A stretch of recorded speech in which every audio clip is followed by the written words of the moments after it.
Jacques, you're back in Europe. We are sitting here on the world map. Can you give example from the route you did? Started in Point Barrow. We flew over there, the bike, the sled and me. I built everything together there, and then we started riding over the polar ice, over the Beaufort Sea, following the coastline more or less, but going over these bays here. And at this river, entered this river, frozen river, and then you get to Nuiqsut. And from Nuiqsut there's a road via land, but that's a road that is prohibited to ride. It's a road to Prudhoe Bay, and it's from the oil companies, that road. But I managed to get through it anyway. From there I went down through the Dalton Highway, the whole road, down to Fairbanks, and but this was already the easy part. Although it was winter, it was very easy compared to the ice. From Fairbanks I followed a little bit down, and then from Delta Junction I followed the Alaska Highway all the way through Canada till the end.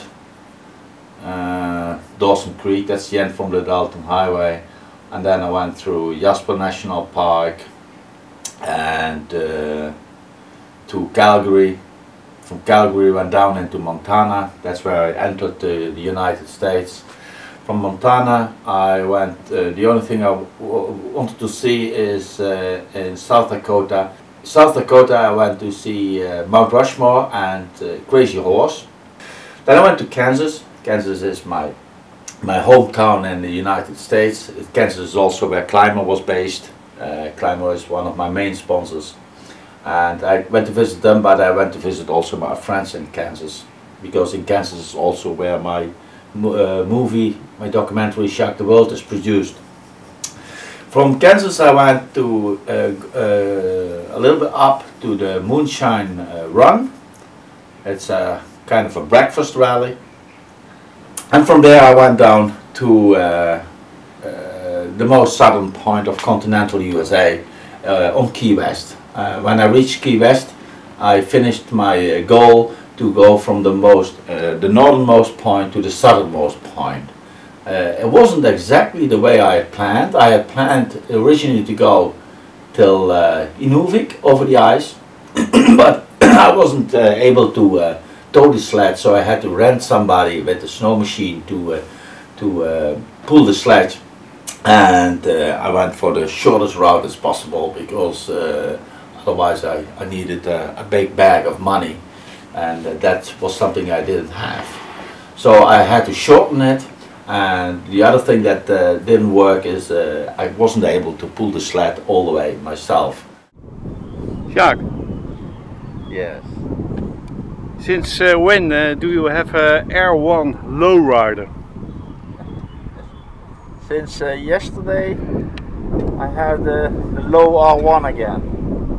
In the beginning it felt so strange. Yeah. I thought I had flat tires, so I stopped and looked at the tires. Because it's such a difference in height with the big wheels and the extended front. I just lowered it now. I kept everything as much as possible like it was, because later on in the year I have to swap it back in the polar ice ride version again. So the hyper row springs are still under it, the extension is still on the front forks. I don't have a side stand yet. How long does it take to change it?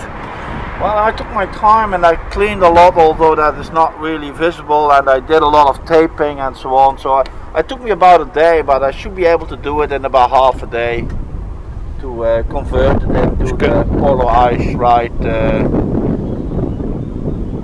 bike. That's the good thing about when I build everything that way that I can only take it off and I can swap it into a regular bike again. Yes. But what do you prefer, high or low? Well, for the handling, the low is much better, of course, and the wheels. But well, for what I did on the polar ice, I definitely prefer the high version because in this way it would not have been possible. No. It was very hard, even with the big wheels, with the big sprocket on the rear. I was doing about 100 kilometers an hour in 6th gear. In 6th gear at what was it, 7,000? I can't remember what it was. If it was about 6,000, 6,500 revs. It has to be very easy to do a wheelie then. Yeah, well, I was always pulling the trailer, so I tried not to do wheelies. And the other thing is that the swing arm was extended, so it doesn't really that easy when you have an extended swing arm. But it had lots of torque, yeah. Yeah. When we look at your front suspension, we see that it is coming out. Yeah, the extensions I kept on, I don't have to take them off.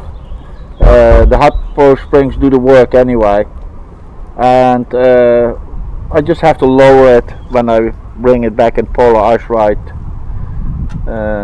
conversion.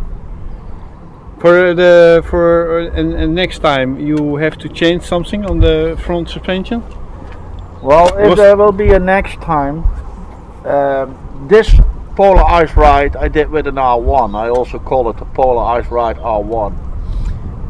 If I go to the North Pole, then I will use an R1 as a base, but there will be far more modifications necessary than I had this time. This time it still looked like an R1, but then you won't really see an R1 in it anymore.